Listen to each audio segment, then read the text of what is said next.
Wargeyska loo yaqaanay The Hong Kong Telegraph oo ka soo baxayay waddanka Hong Kong oo markaa maxmiyad u ahayd boqortooyada Ingiriiska ayaa wargeyskan wuxuu soo baxay Arbacadii 17kii April 1901.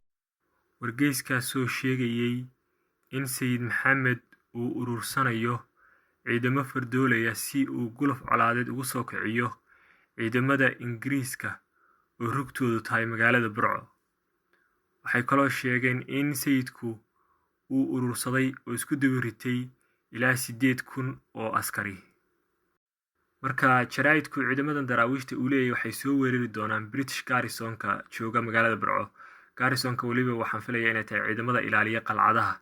Marka jaraa'idku sheegaya in markaa daraawiishtu ay ciidan urursanayaan si ay colaad amba col ugu soo kiciyaan ciidamada Ingiriiska ee markaa jooga qalcadda Burco.